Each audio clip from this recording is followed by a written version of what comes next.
What's up, guys? This is the reviewer here, and today we are talking about the new How to Train Your Dragon movie, How to Train Your Dragon 3 Hidden World. And just for starters, this movie, like the two before it, was really good. They were able to close out a trilogy really well. Just warning for anyone who hasn't seen the movie yet, I will be talking about spoilers, so go see the movie, come back, and watch this review. So consider yourself warned. So this movie starts out with a raid where we see Hiccup and Astrid and Rough Nut, Tough Nut, and Snotlout and Fishlegs. The whole crew basically. And we're supposed to be under the impression that they are pretty much the Isle of Berk's warriors now. They're doing the dirty work, and they are able to complete their mission successfully, which is to get dragons from this one crew, and they complete the mission successfully, but they don't really work well together, which kind of becomes one of the themes of the movie. This movie ends up having a lot of themes, and so we go back and we see that Berk is now kind of overrun with dragons. There are just dragons everywhere, and it's beginning to get really crowded. And so Hiccup starts having thoughts of moving to a new island. Specifically, he wants to go to the Hidden World because his father, Stoic, had always talked about it and dreamed about possibly one day going to the Hidden World. So Hiccup's like, we should try and find this place and go where the dragons can be happy. Do it for the dragons. And then, but he kind of decides not to, because what if it doesn't even exist? And all this. But then the people that were raided earlier hire this madman named Grimmel. And Grimmel is a bona fide badass. This guy is super cool. We just see him throughout the movie just making all these smart decisions and him being kind of insane because he loves the hunt. He doesn't even really care about the job. He just likes hunting down people and dragons, and it shows you that he's insane, and I thought he was good. I saw people online saying that they thought he was generic, but he wasn't really like mustache twirling. He was just kind of he was just insane, which is, in my opinion, the best way. So, but then he essentially burns down a bunch of buildings in Berk and attacks. And so Hiccup's like, all right, we gotta get out of Berk. So he won't expect it, but Grimmel actually expects it and he loves it. And while they are on Berk, Toothless, before they leave, meets a female Night Fury. They in the movie they called it a Light Fury. It wasn't actually given a name. And throughout the movie they have some really nice interactions, and it was refreshing to see the dragons kind of fall in love, and it was really cute. And the Light Fury becomes a big deal throughout the movie too. So basically, the entire crew of Berk heads over to this new island and they set camp there, but Hiccup still wants to find the Hidden World. And while they're on the island, Toothless wants to go off with the Light Fury, but he can't because of his wing. And at first, Hiccup is kind of reluctant to let Toothless go off on his own, but then he decides, for love, he should let Toothless go, which was really sweet.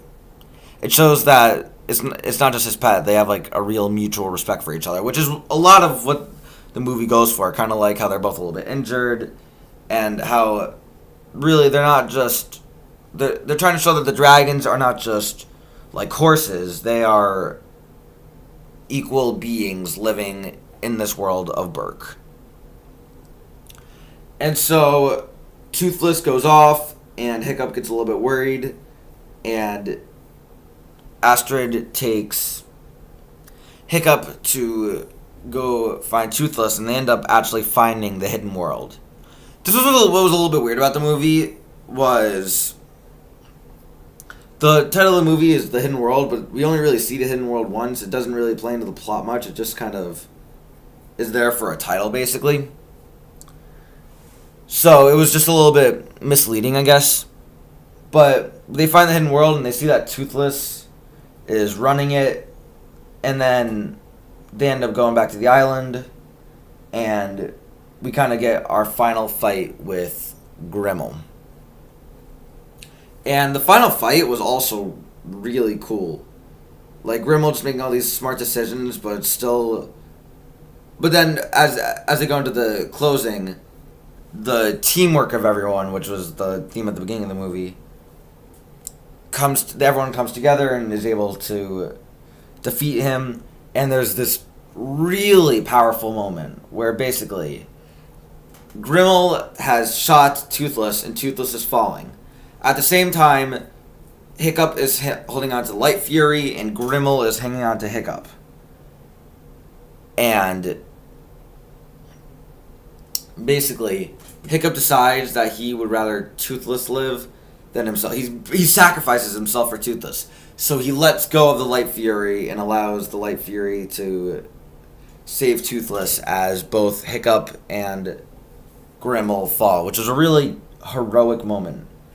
And this movie does a really good job being its own film, but also continuing what has gone on in the previous two films. This is what's really cool about the movie is, or I guess the trilogy, is we get to see him years later. It's not just the same character. It's this man, like this main character who we've all grown to know and love. We see his arc as he starts as the disappointment of Burke, and then throughout the movies he's become the lead of the tribe, and it's a really good arc over all the movies. It's kind of how Luke went from just some kid to a Jedi, like in Star Wars. And it ends with Hiccup letting Toothless go, and all the humans letting the dragons go for themselves. But they all still are in peace. They are just not living together. And it's really special. The world that they've built. The world that they've built is also amazing. They build this world in Burke. I've said this in my last reviews. That you just want to be in. Like, you want to be there. You want to have your own dragon. It's a world that you like being in. It ties you in, which is really what's so good about these movies. And you have characters that you really like and you feel like you would get along with if you were there too. This movie also has a lot of subplots, which I guess was my only real complaint, was there were a lot of subplots. Like, there was one where Snotlout wanted to get with Hiccup's mom, but it didn't really go anywhere. It was just kind of there for, I guess, comic relief. And you also have Tough Nut trying to give a talk to Hiccup about marriage and how he's not worthy yet. And then that kind of just, like, wraps up. And also, Snotlout is, like, jealous of Eret, who doesn't really do much in this movie. Like, he was added to the main cast, but he doesn't really do much. And we see Rough Nut kind of trying to choose between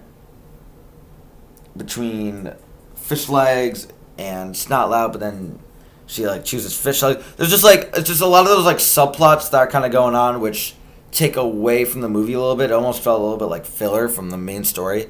But other than that, this movie is super solid. It looks amazing. All these movies look amazing. And the ending was just perfect. How we saw Hiccup and Astrid years later with their own kids who get to meet Toothless. It was just a powerful movie, honestly. I thought this was really good. It looked great. It told a great story. It ended the trilogy in a way that was really satisfying, in a way that you left the theater like, wow, that was really good. May have been one too many subplots, but it was still good. If you are a kid, if you are an adult, I think this is a movie that everyone can really like, unless you, like, hate dragons or something. I'm going to give How to Train Your Dragon 3 an A-. Thank you guys so much for watching this review, and keep watching movies. Also, thank you so much for 300 subscribers. Road to 400 starts now. Bye, guys.